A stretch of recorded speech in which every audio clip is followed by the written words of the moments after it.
मैं 2014 की बात कर रहा और अलग अलग मंचों से मैं ये बात चिल्ला रहा कि भारतीय जनता पार्टी की सरकार आज से 9 साल पहले जो केंद्र में आई थी, आदरणीय मोदी जी और दूसरे भारतीय जनता पार्टी वालों ने जो वादे किए थे वे वादे तो ये पूरे नहीं कर सके। मैं तो एक एक करके वादे भी गिनवा रहा। ये कह रहे थे 100 दिन के अंदर काला धन वापस ले आएंगे, किसानों की आमदनी दुगनी हो जाएगी, देश से बेरोजगारी खत्म हो जाएगी, गंगा निर्मल और पवित्र हो जाएगी, इस देश की शिक्षा व्यवस्था अच्छी हो जाएगी। है ये ऐसे वादे किए गए थे। ये भ्रष्टाचार खत्म करने की बात कर रहे थे, महंगाई खत्म करने की बात कर रहे थे, बेरोजगारी खत्म करने की बात कर रहे थे। आप भी एक जागरूक मीडिया कर्मी है, क्या वे वादे पूरे हो पाए? नहीं हो पाए। डॉक्टर कुलदीप मलिक इस बात को पूरी गंभीरता के साथ आज देश की जनता के सामने रखना चाहते हैं। तो अब वे वादे तो पूरे नहीं हुए। कहीं जनता इनसे इनके वादे ना पूछ ले भाई, कहीं जनता ये सवाल ना कर ले। मुझे तो बड़ा अचरज होता है कि देश के प्रधानमंत्री भारतीय जनता पार्टी वाले जो कहते हैं कि भाई इनका डंका विश्व में बज रहा। अरे प्रधानमंत्री जब अब भ्रष्टाचार की बात करते हैं, अब प्रधानमंत्री महंगाई की बात करते हैं और अब प्रधानमंत्री जो है परिवारवाद की बात करते हैं। अरे शर्म आनी चाहिए प्रधानमंत्री जी को अगर इस तरीके की बात करते हैं। कहाँ गई स्मृति ईरानी, कहाँ गए जो सिलेंडर लेकर जो है सर के ऊपर घूमते थे? श्रीमान जी, आज आम इंसान का इस देश में बुरा हाल है।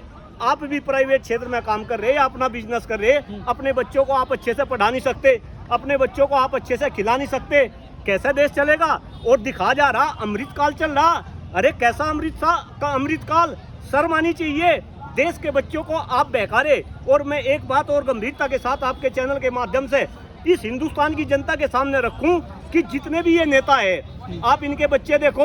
अरे इनके बच्चे तो विदेश में पढ़ रहे। मैं आज ही थोड़ा सा अध्ययन कर रहा था। आप देखो रविशंकर प्रसाद जो बिहार से आते हैं, उनके बच्चे कहाँ पढ़ रहे? अमेरिका में पढ़ रहे। आप और दूसरे अभी शिवराज सिंह चौहान जो अपने आप को मामा बताते हैं, मामा के बच्चे कहाँ पढ़ रहे? विदेश में पढ़ रहे। आप स्मृति ईरानी की बच्ची को देखो क्या कर रही। वो एक रॉयल बार का बिजनेस चला रही गोवा के अंदर। तो इनके बच्चे विदेश में पढ़ेंगे, वहीं पे वे बिजनेस करेंगे, वहीं पे ये जो है जॉब करेंगे। और हमारे बच्चों को ये जो है हिंदू मुस्लिम में लड़वाएंगे और सत्ता के ऊपर काबिज रहने की कोशिश करेंगे। लेकिन अब ये फार्मूला इनका चलने वाला नहीं है।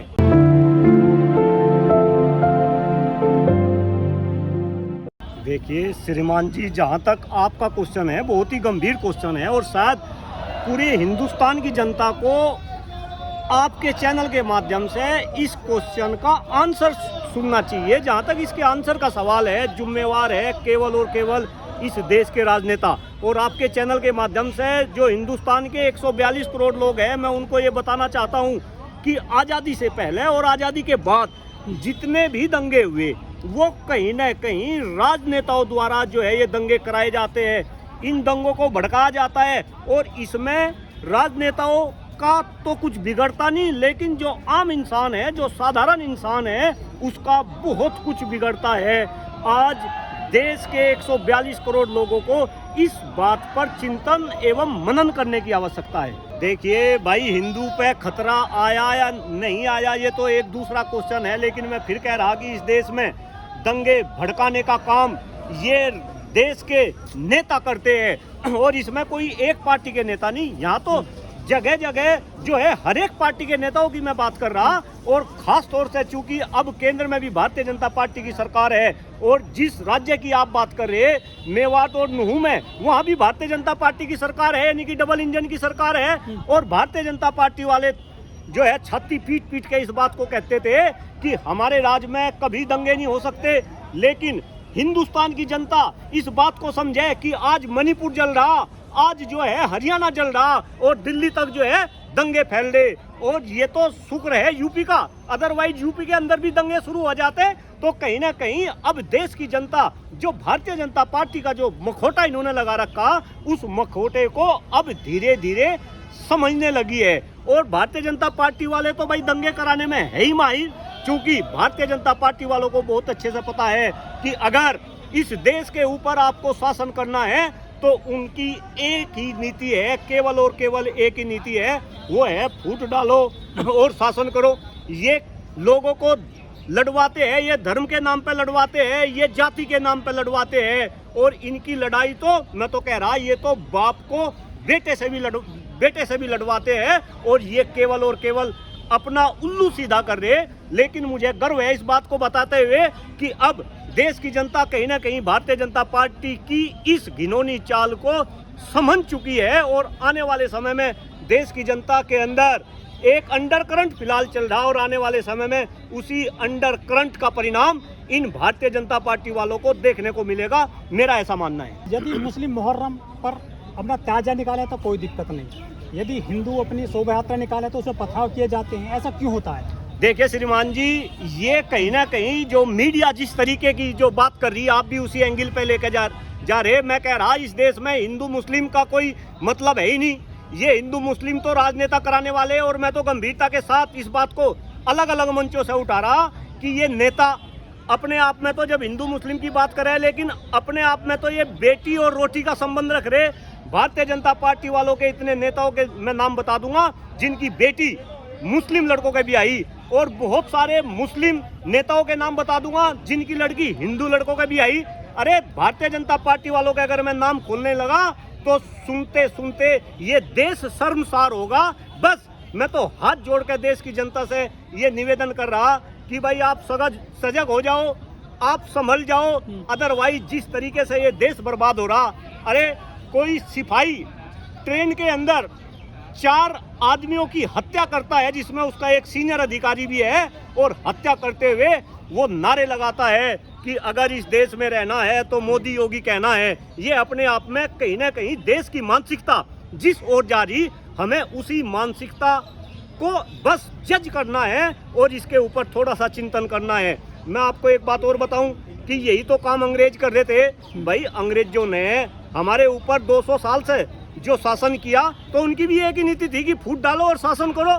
अब इसी काम को कहीं ना कहीं ये वर्तमान की जो सरकार है, भारतीय जनता पार्टी की सरकार है, ये भी इसी जो है कहीं ना कहीं विचारधारा के ऊपर चल रही। अमृत काल चल रहा, तीसरी अर्थव्यवस्था बन रहा, ये तो भारतीय जनता पार्टी वाले कहीं ना कहीं दिखावे में वो दिखाते ऐसा है, और जो भारतीय जनता पार्टी वाले दिखाते हैं वो है नहीं। जो भारतीय जनता पार्टी वाले कहते हैं वो करते नहीं, और जो करते हैं वे कहते नहीं। मैं आपको कई सारे ऐसे एग्जाम्पल बता सकता हूँ श्रीमान जी। और जहाँ तक ये हिंदू मुस्लिम ये दंगों की बात है, मैं आपको बताऊं भारतीय जनता पार्टी वालों के जो असली मुद्दे थे। तो धर्म कैसे बचेगा सर? क्यों भाई, धर्म कैसे बचेगा? पहली तो बात मैं ये बता दूं, और ये बात भी बिल्कुल मैं गंभीरता से बता रहा, मुझे भी ये बात बताई गई। और मैं आपको हकीकत बताऊं, आज से 10 साल पहले मैं भी उसी कैटेगरी में था। किसी सज्जन ने मुझसे ये पूछा कि क्या राजनीति का धर्म में कोई समावेश होना चाहिए। 10 साल पहले मैं भी उसी प्रवृत्ति का था। मैं बोलता था कि राजनीति का धर्म में समावेश होना चाहिए। कहीं ना कहीं हम धर्म को सर्वोपरि मानते थे। लेकिन आज आपके चैनल के माध्यम से मैं गंभीरता से इस बात को कह रहा कि राजनीति का धर्म में समावेश बिल्कुल नहीं होना चाहिए। जिस देश की राजनीति में धर्म घुस गया, उस देश का बेड़ा गर्क हो गया। ऐसे बहुत सारे एग्जाम्पल मेरे पास है, और वही काम अब धीरे धीरे हिंदुस्तान के अंदर हो रहा कि हम राजनीति में जो असली मुद्दे होने चाहिए वे मुद्दे तो है गायब।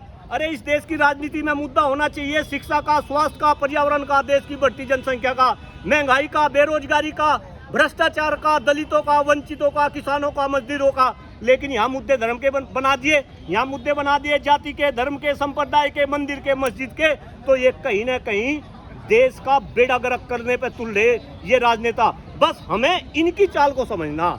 अगर राजनीति में धर्म आ रहा तो धर्म नहीं बचने का, आप ध्यान से सुनिएगा, धर्म नहीं बचने का, ये राजनेता अपने आप को बचा रहे। अदरवाइज धर्म एक अलग विषय है, राजनीति एक अलग विषय है, ये सभी को समझना चाहिए। देखिए श्रीमान जी, हिंदू तो जगा हुआ भाई, और हिंदू जो सनातनी है ना वो जगा हुआ, किसी के जगाने से कोई नहीं जगने का।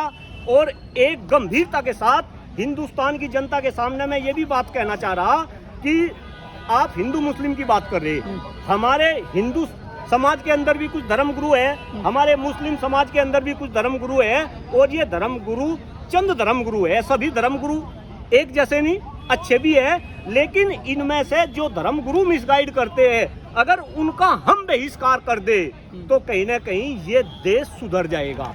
ये भी बात जनता को समझनी चाहिए। मैं फिर कह रहा, अगर धर्म के नाम पे दंगे होंगे, उत्पाद मचेगा, तो उसमें नेताओं का कुछ नहीं बिगड़ना, उसमें ब्यूरोक्रेट्स का कुछ नहीं बिगड़ना, उसमें किसी बिजनेसमैन का कुछ नहीं बिगड़ना।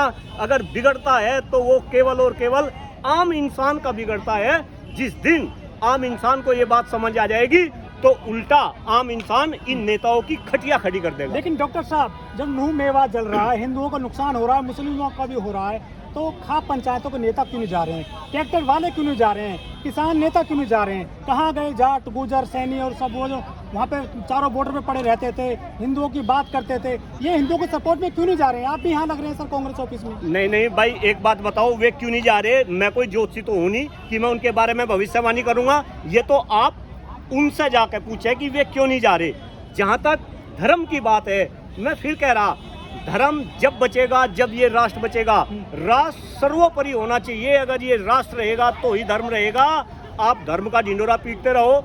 और राष्ट्र का आज कितना बुरा हाल है। जहाँ तक आप कांग्रेस दफ्तर की बात कर रहे हैं, भाई कांग्रेस के लिए तो आज बहुत बड़ा दिन है। जिस तरीके से आज राहुल गांधी जी को सुप्रीम कोर्ट में राहत मिली और भारतीय जनता पार्टी की जो सरकार है, इसको सुप्रीम कोर्ट ने करारा जवाब दिया, तो ये तो जश्न का माहौल है। उस जश्न में हम भी यहाँ पे जो है शरीक हो रहे हैं। और इतना बड़ा जनसैलाब यहाँ कांग्रेस की ऑफिस के अंदर है। मुंह मेवात के लिए मोनू माने सर, मोनू यादव को जिम्मेदार बताया जा रहा है, शाहीन बाग में कपिल गुर्जर को, और जो बाबरी वाले मामले में अशोक मोची, और ये जो पोस्टर बॉय हैं, इनको मिलता क्या है? ऐसी चिंगारी लेकर जो चलते हैं आगे आगे। हाँ देखिए, ये भी एक बहुत ही गंभीर जो है आपने क्वेश्चन किया। ये जितने भी पोस्टर बॉय है, ये पोस्टर बॉय कहीं ना कहीं राजनीति का शिकार हो जाते हैं। ये जो नेताओं के टच में आते हैं और फिर इनको लगता है कि धर्म के जरिए से आज राजनीति में प्रवेश करना और राजनीति में आगे बढ़ना शायद ज्यादा इजी है।